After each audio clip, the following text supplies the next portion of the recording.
Cory había sido rico antes de la A6, pero esos detalles ya no interesaban. Incluso este enorme radiomagnetófono no era más que un hermoso trasto. En el aire solo quedaban 2 emisoras de radio que podíamos sintonizar. Una era la WKDM de Portsmouth, con disco jockey palurdo que padecía de delirios religiosos. Ponía un disco de Johnny Ray, leía un pasaje de Salmos, sin omitir, según Selag, como James Dean al este del Edén, y después lloraba un poco más. Siempre la misma jarana. Un día cantó Raining to the Shapes, con una voz quebrada y gangosa que nos puso histéricos a Needles y a mí. La emisora de Massachusetts era mejor, pero solo sintonizábamos por la noche. La controlaba una pandilla de chicos. Supongo que se apoderaron de los equipos de transmisión de la WRKO o de la WZ después de que todos partieron o murieron.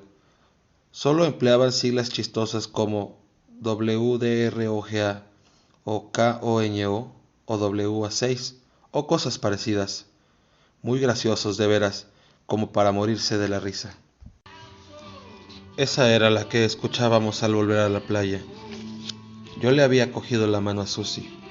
Kelly y Joan marchaban delante de nosotros, y Needles ya había pasado la cresta del promontorio y se había perdido de vista. Cory se marchaba a retaguardia, balanceando la radio. Los Stones cantaban Angie.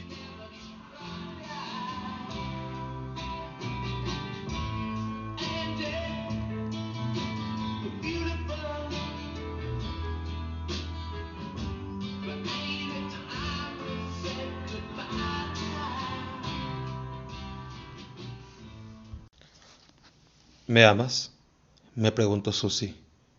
Eso es lo único que quiero saber. ¿Me amas? Susie necesitaba que la reconfortaran constantemente.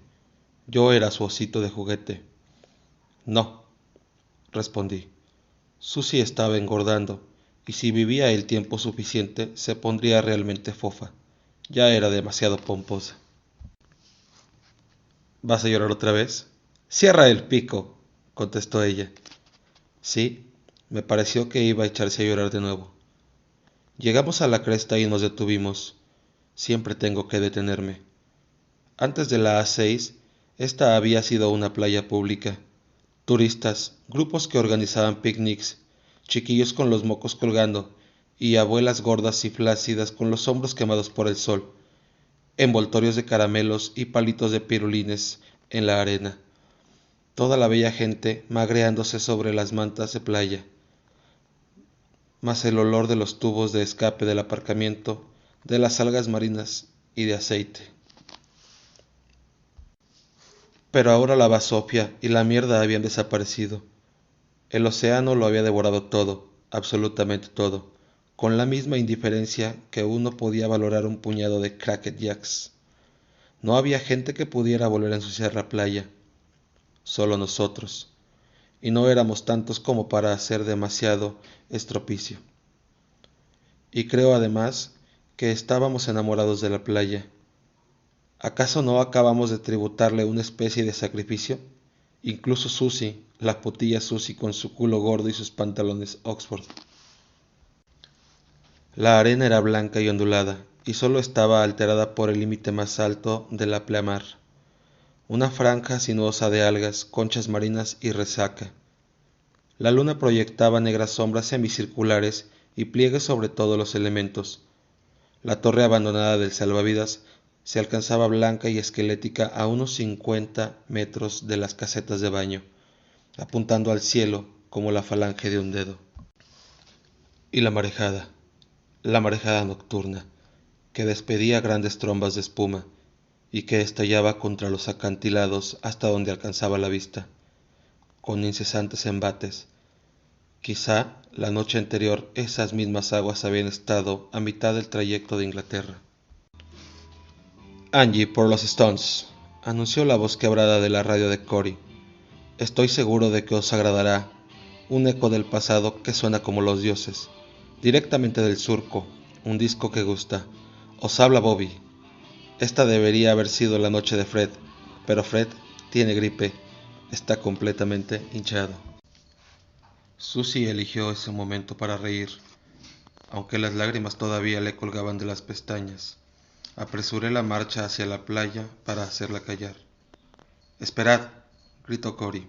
—¿Bernie? Bernie, aguarda. El tipo de la radio leía unas coplillas obscenas, y se oyó en el fondo la voz de una chica que le preguntaban dónde había dejado la cerveza. Él contestó algo, pero nosotros ya habíamos llegado a la playa. Miré atrás para ver cómo se las ingeniaba Cory. Se deslizó sobre el culo, como de costumbre, y me pareció tan ridículo que lo compadecí un poco. —Corre conmigo —le dije a Susie. —¿Por qué? Le di una palmada en las nalgas y chilló. —Solo porque se me antoja. Corrimos. Ella se quedó rezagada, resollando como un caballo y pidiéndome a gritos que le acortara el paso, pero yo me la quité de la cabeza. El viento zumbaba en mis oídos y me hacía flamear el pelo sobre la frente. Olía a la sal de la atmósfera, penetrante y acre. Restellaba la marejada. Las olas parecían una espuma de cristal negro. Me quité las sandalias de goma con sendos puntapiés y corrí descalzo por la arena, sin que me inquietara el pinchazo ocasional de una concha. Me bullía la sangre. Y entonces vi la tienda. Needle ya estaba dentro y Kelly y Joan estaban al lado, cogidos de la mano y mirando el agua. Hice una cabriola. Sentí que la arena se colaba por el cuello de mi camisa y aterricé junto a las piernas de Kelly. Este cayó encima de mí y me frotó la cara con arena mientras Joan reía. Nos levantamos y nos sonreímos. Susie había dejado de correr y se acercaba pesadamente a nosotros. Cory casi la había alcanzado. —¡Qué fogata! —comentó Kelly. —¿Crees que vino desde Nueva York, como dijo? —preguntó Joan. —No lo sé. Tampoco me parecía que importara. Cuando lo encontramos semidesvanecido y delirando, estaba tras el volante de un gran Lincoln. Su cabeza tumefacta tenía el tamaño de un balón de fútbol y su cuello parecía una salchicha. Estaba en las últimas, de todos modos no iré demasiado lejos. Así que lo llevamos al promontorio que se alza sobre la playa y lo quemamos. Dijo que se llamaba Alvin Sakheim. Llamaba constantemente a su abuela. Confundía a Susie con su abuela. Esto le pareció gracioso a Susie. ¿Quién sabe por qué? Las cosas más raras le parecen graciosas. Fue a Cory a quien se le ocurrió la idea de quemarlo, pero todo empezó como un chiste. Él había leído en la universidad muchos libros sobre brujería y magia negra, y no cesaba de hacernos muecas en la oscuridad, junto al Lincoln de Alvin, diciendo que si ofrecíamos un holocausto a los dioses tenebrosos, quizá los espíritus seguirían protegiéndonos de las 6. Por supuesto, ninguno de nosotros creía en tal patraña, pero la conversación se tornó cada vez más seria. Era una nueva distracción, y finalmente nos pusimos de acuerdo, y lo hicimos. Lo atamos al telescopio de observación que estaba montado allí, ese con el que puedes ver todo paisaje hasta el faro de Portland si le echas una moneda en un día despejado. Lo atamos con nuestros cinturones y después fuimos a buscar ramas secas y trozos de resaca, como niños que jugaran una nueva versión del escondite. Mientras tanto, Alvin estaba recostado todo allí y se le murmuraba a su abuela. Los ojos de Susie se pusieron muy brillantes y respiraba agitadamente. La escena la excitaba mucho. Cuando nos metimos en el cañón que estaba al otro lado del promontorio, se apoyó contra mí y me besó. Llevaba demasiado carmín y fue como besar una chapa grasienta. La aparté y fue entonces cuando empezó a hacer pucheros. Volvimos todos y apilamos ramas secas hasta la cintura de Alvin. Needle se encendió la pira con su cipo y se inflamó rápidamente. Por fin, apenas un momento antes de que se le incendiara el pelo, el tipo empezó a chillar. En el aire flotaba un olor parecido al del cerdo dulce de las comidas chinas. —¿Tienes un cigarrillo, Bernie? —preguntó Needles. —Tienes unos 50 cartones a tus espaldas. Sonrió y le dio un manotazo a un mosquito que le estaba picando en el brazo. —No tengo ganas de moverme. Le di un cigarrillo y me senté. Susie y yo habíamos conocido a Needles en Portland. Estaba sentado sobre el bordillo de la acera frente al State Theater, tocando melodías de Lead Belly con una vieja y enorme guitarra Gibson que había robado en alguna parte. El sonido reverberaba de un extremo a otro del Congress Street como si estuviera tocando en una sala de conciertos. Susie se detuvo delante de nosotros, todavía jadeante. Eres un desgraciado, Bernie. Por favor, Susie, da vuelta al disco. Esa cara apesta. Cerdo, estúpido hijo de puta, insensible. Vete o te arrearé en un ojo, Susie, dije. Te lo juro. Se echó a llorar de nuevo. Esa era su especialidad. Cory se acercó y trató de rodearla con el brazo. Susie le pegó un codazo en la ingle y le escupió en la cara. ¡Te mataré!, le acometió, chillando y llorando, haciendo girar las manos como aspas. Cory retrocedió y estuvo a punto de caer, y después dio media vuelta y huyó. Susie lo siguió, profiriendo procacidades histéricas. Needles echó la cabeza hacia atrás y se rió. El ruido de la radio de Cory nos llegó débilmente por encima de la marejada. Kelly y Joan se habían alejado. Los vi caminar junto al borde del agua, ciñéndose recíprocamente la cintura con los brazos. Parecían salidos de uno de esos anuncios que hay en los escaparates de las agencias de viajes. Volada a la paradisíaca San Lorca. Estupendo. Disfrutaban mucho. ¿Bernie? ¿Qué quieres? Me senté y fumé y pensé en Needles, levantando la tapa de su cipo y accionando la ruedecilla, prendiendo fuego con pedernal y acero como un triglodita. Le he pescado, dijo Needles. ¿De veras? Lo miré. ¿Estás seguro? Claro que sí. Me duele la cabeza, me duele el estómago, siento un ardor al orinar. Quizás es solo la gripe de Hong Kong. Susie tuvo la gripe de Hong Kong. Ya pedía una Biblia. Me reí. Eso había sucedido cuando aún estábamos en la universidad, más o menos una semana antes de que clausuraran definitivamente, un mes antes de que empezaran a cargar los cadáveres en camionetas de volquete y a enterrarlos en fosas comunes con palas mecánicas. Mira, encendió una cerilla y la colocó bajo el ángulo de la quijada. Vi las primeras manchas triangulares, la primera hinchazón. Sí, era la A6. De acuerdo, asentí. No me siento muy mal, comentó. Psicológicamente, quiero decir. Tu caso es distinto. Tú piensas mucho en eso. Me doy cuenta. No, no pienso en ello. Mentí. Claro que piensas, y en el tipo de esta noche. También piensas en eso. Es probable que le hayamos hecho un favor, una última instancia. Creo que no se dio cuenta de lo que sucedía. Sí, se dio cuenta. Needles se encogió de hombros y se volvió. No importa. Fumamos y yo miraba cómo las olas iban y venían. Needles estaba en las últimas. Eso hacía que todo volviera a asumir contornos muy reales. Ya estábamos a fines de agosto y dentro de un par de semanas se insinuarían los primeros fríos de otoño.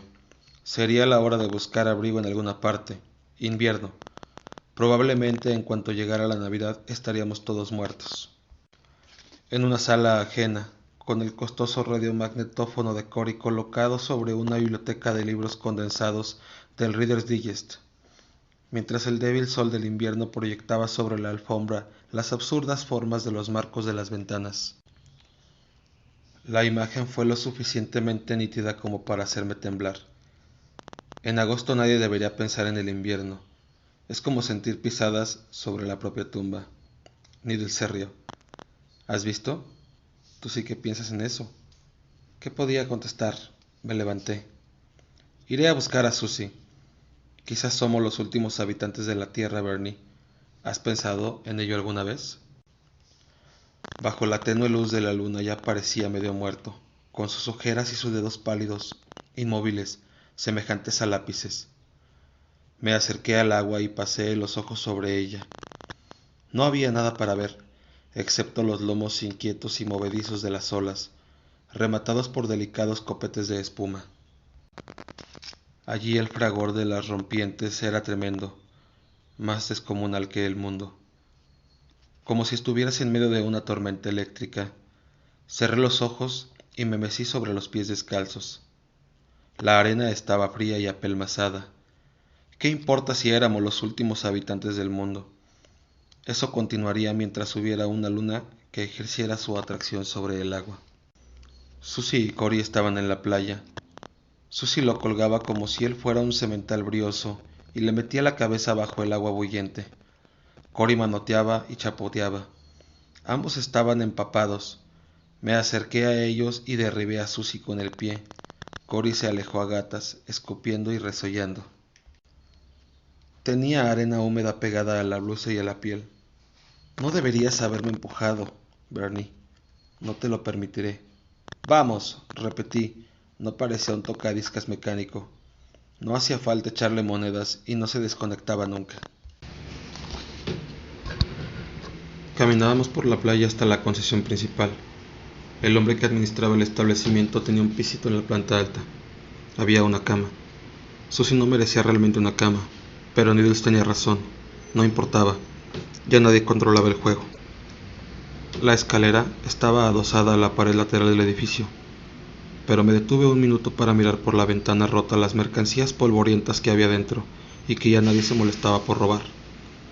Pilas de camisetas deportivas, pulseras resplandecientes que dejaban ver de la muñeca al segundo día, brillantes pendientes de pacotilla, balones de playa, tarjetas de visita mugrientas, vírgenes de cerámica mal pintadas, vómito plástico. Muy realista, pruébelo con su esposa. Fuegos artificiales para un 4 de julio que nunca se celebró, toallas de playa con una chica voluptuosa en el bikini, rodeada por nombres de un centenar de famosos centros turísticos. Globos, bañadores. En el frente había un snack bar especial con un gran cartel que decía: pruebe nuestro pastel especial de mariscos. Yo frecuentaba mucho Anson Beach, cuando aún era alumno de la escuela secundaria. Eso fue 7 años antes de la A6, y cuando andaba con una chica llamada Maureen. Una chica fornida, usaba un bañador rosado a cuadros. Acostumbraba a decirle que parecía un mantel. Caminábamos por la acera de tablas que pasaba frente a ese establecimiento, descalzos, con la madera caliente y arenosa bajo los talones. Nunca probamos el especial de mariscos. ¿Qué miras? Nada. Tuve sueños feos y llenos de sudor en los que aparecía Alvin. Estaba recostado tras el volante de su reluciente Lincoln amarillo, hablando de su abuela. No era nada más que una cabeza tumefacta, ennegrecida, y un esqueleto carbonizado. Olía a quemado. Hablaba sin cesar, y después de un rato ya no pudo pronunciar ni una palabra. Me desperté jadeando. Susie estaba despatarrada sobre mis muslos, pálida y abotargada. Mi reloj marcaba las 3:50, pero se había parado. Afuera aún estaba oscuro. La marejada golpeaba y estallaba. Aproximadamente a las 4:15. Pronto amanecería. Me levanté de la cama y fui hasta la puerta. La brisa marina me produjo una sensación agradable al acariciar mi cuerpo caliente. A pesar de todo, no quería dormir. Me encaminé hacia un rincón y cogí una cerveza. Había 3 o 4 cajones de vodka apilados contra la pared. Estaba tibia porque no había electricidad, pero no me disgustaba la cerveza tibia, como a otras personas. Solo produce un poco más de espuma. La cerveza es cerveza. Salí al rellano y me senté y tiré la anilla de la lata y bebí. Esa era, pues, la situación. Toda la raza humana aniquilada, pero no por armas atómicas, ni por la guerra biológica, ni por la contaminación, solo por la gripe. Me habría gustado colocar una inmensa placa en alguna parte, quizás en las salinas de Bonneville, la plaza de bronce, de 4,5 kilómetros de longitud por cada lado, y diría en grandes letras, para información de cualquier extraterrestre recién llegado: solo la gripe. Arrojé la lata de cerveza por encima de la baranda.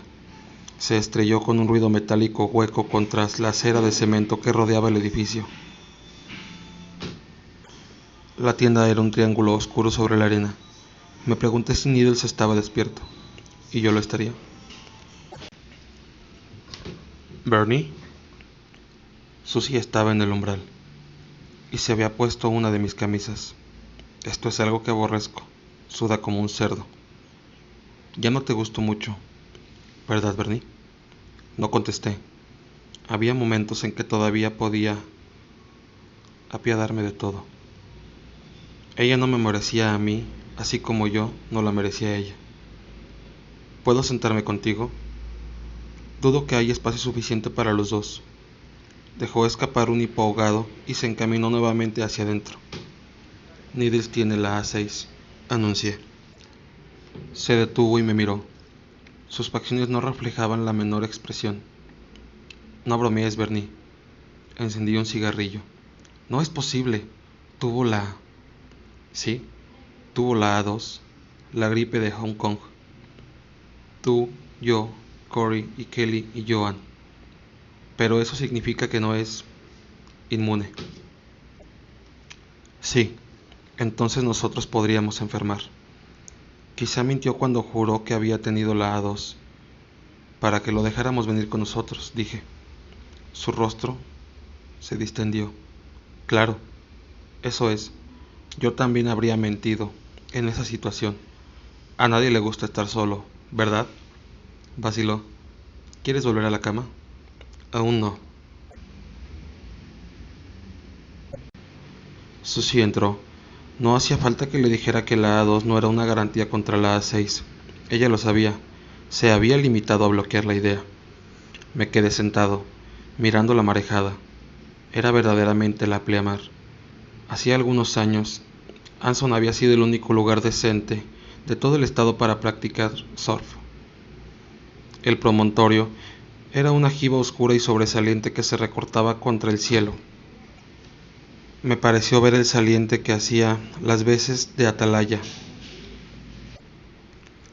Pero probablemente eso fue obra de mi imaginación. A veces Kelly llevaba a Joan al promontorio. No creía que esa noche estuviera ahí arriba. Metí la cara entre las manos y palpé la piel, su textura.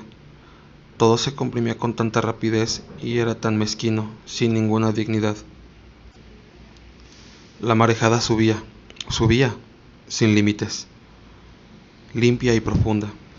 Maureen y yo habíamos ido allí en verano, después de salir de la escuela secundaria, en el verano que procedió a la universidad y a la realidad y a la A6 que había llegado al sudeste de Asia y que había cubierto al mundo como un palio, y entonces comimos pizza, escuchamos la radio, yo le unté la espalda con aceite, ella untó la mía, el aire estaba caliente, la arena brillante, el sol como un espejo cóncavo capaz de incendiar el mundo.